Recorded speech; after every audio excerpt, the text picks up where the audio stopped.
Tẹ́nìkan bá wà tó ní òun ò mọ Ọlọ́run tàbí òun ò ríṣẹ́ Ọlọ́run rí, kò nílò kó nítòun yẹn kó ṣe máa wá Ọlọ́run jìnnà. Ìgbésí ayé Madam Dupe Jaiyesimi, it is enough láti testify wípé agbára Ọlọ́run wà bíi tàtijọ́. Bíi last week tí màmá yẹn, ìyẹn actress Dupe Jaiyesimi, tí wọ́n grant interview fún Bíọ́lá Adébáyọ̀ lórí Talk to Be. Ó dogun, ó di wàhálà, ó di tí àwọn fámìlì wọn kan tí wọ́n ń jáde láti wá debunk àwọn kankan tí wọ́n sọ, tí wọ́n tún fi oríṣiríṣi míì kún. Àwọn míì wọ́n bẹ̀rẹ̀ sí ní sọ̀rọ̀ burúkú sí ìyá yẹn.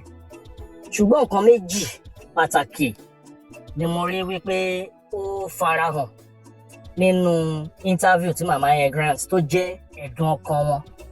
Nǹkan méjì pàtàkì ni mo rí wípé ó jẹ́ ẹ̀dùn ọkàn wọn. Ẹyọ kan nú ẹ̀ lọ́lọ́run ti ṣe. Nǹkan àkọ́kọ́, màmá yẹn ń complain wípé iṣẹ́ ò lọ bíi ti tẹ́lẹ̀ mọ́. Yẹn ṣe fíìmù tá a mọ̀ wọ́n sí. Wọ́n ní 7 years ago làwọn ti produce gbẹ̀yìn. Àwọn èèyàn ò dẹ̀ fi bẹ́ẹ̀ pé wọ́n síṣẹ́ mọ́ bíi ti tẹ́lẹ̀. So which means pé wọ́n complain financially. The second thing tí mo rí wípé màmá yẹn complain nípa ẹ̀ tó jẹ́ ẹ̀dùn ọkàn wọn nínú interview tán grant yẹn, òun ni àìtí ìṣàbíamọ wọn. As at this moment, àìtí ìṣàbíamọ ó jẹ́ méjì. Ṣùgbọ́n Ọlọ́run ti ṣèkan nínú ẹ̀. Òun ni fídíò tẹ́ rí yẹn. Bíọ́lá Adébáyọ̀, òun àtàwọn tíìmù ẹ̀ ni wọ́n present mọ́tò yìí fún Madam Dupe Jaiyesimi. Ẹ rí wípé mo tag fídíò yìí ní Ẹgan Dogo.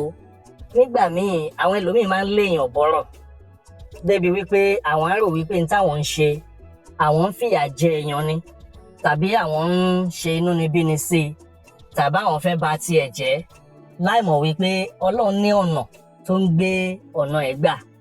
Ọ̀nà tọ́lọ́run dẹ̀ máa ń gbéṣẹ́ ẹ̀ gbà ó ṣòro fún anybody láti comprehend. So Ọlọ́run ti pèsè mọ́tò fún màmá yẹn. Téèyàn bá lówó láyé yìí náà, ara téèyàn ń fowó ṣe náà ni kéèyàn ra mọ́tò.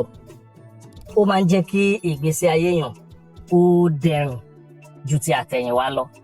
We must commend Bíọ́lá Adébáyọ̀ and her team fún eléyìí tí wọ́n ṣe. Nígbà míì tí ẹ̀gbin tó bá ta léèyàn, téèyàn ò expect ẹ̀, Ọlọ́run máa ń fi nǹkan dáadáa, ó máa ń fi ń rẹ̀yàn lẹ́kún. Èmi gbà wípé Ọlọ́run mọ̀ọ́mọ̀ rẹ màmá yẹn lẹ́kún ni. Ọlọ́run tó dẹ̀ ṣe léyìí, á ṣe ìkejì tó jẹ́ ẹ̀dùn ọkàn màmá yẹn. Ìyẹn oore ńlá tí ọmọ bíbí Ọlọ́run á ṣe fún wọn. Kò tí ì pẹ́ jù, just like I mentioned nínú fídíò tí mo ṣe last, wípé àìmọye àwọn èèyàn la kà nínú Bible, àìmọye èèyàn nínú Quran náà tí wọ́n tọ́ka ẹ̀ wípé wọn ò tètè ṣàbíamọ, ṣùgbọ́n látàrí wípé wọ́n ní ìgbàgbọ́ tó kún nínú Ọlọ́run, wọ́n pàpà ṣàbíamọ náà. In one way or the other, mo nígbàgbọ́ wípé màmá yẹn ṣì máa ṣàbíamọ. She's just 60. Àwọn èèyàn ń bímọ at the age of 60 something. So a lè sọ wípé time ti lọ. Ọlọ́run tó ṣe léyìí láti pàṣẹ Bíọ́lá Adébáyọ̀, á tún ṣe ìmíì tó tún máa jù báyìí lọ. So lesson tá a nílò láti learn látara issue màmá yìí ni wípé àìmọye ẹ̀gàn táyé fi ń gànyàn ló jẹ́ wípé Ọlọ́run máa ń sọ yẹ̀yẹ́ èèyàn àti ẹ̀gàn èèyàn lọ́lọ́run máa ń sọ di ògo àti ayẹyẹ. Ọlọ́run máa ń sọ ẹ̀gàn dògo, ó máa ń sọ yẹ̀yẹ́ di ayẹyẹ. Bẹ́ẹ̀ ló ṣe sọ ẹ̀gàn dògo nínú ayé màmá Dupe Jaiyesimi tó dẹ̀ sọ yẹ̀yẹ́ wọn di ayẹyẹ. Lára àbèrè wọn méjì, wọ́n ti ń rí kan gbà lọ díẹ̀díẹ̀ náà nìyẹn. Mo mọ̀ wípé as a result of mọ́tò tí wọ́n fún ẹ, àwọn ẹlòmíì náà lè ti reach out sí wọn lábẹ́lẹ̀, because to be sincere, ìwọ̀sí yẹn ó pọ̀ lẹ́nu last week yẹn fún màmá yẹn, ìwọ̀sí yẹn ó pọ̀. Tí mo dẹ̀ mọ̀ wípé most people ni wọn like bí ọ̀rọ̀ yẹn bó ṣe lọ nípa màmá yẹn. So by and large, ẹ jẹ́ a dúpẹ́ púpọ̀ lọ́wọ́ Bíọ́lá Adébáyọ̀.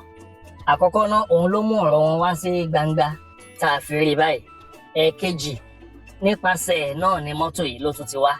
mo dẹ̀ mọ̀ wípé Ọlọ́run tó ń ṣe bẹ̀ kò tí ì kúrò nídìí ìṣàsùn. So màmá Dupe Jaiyesimi, Ọlọ́run ò ní pa yín lẹ́kún lágbára Olúwa, Ọlọ́run ò ní pa yín lẹ́kún.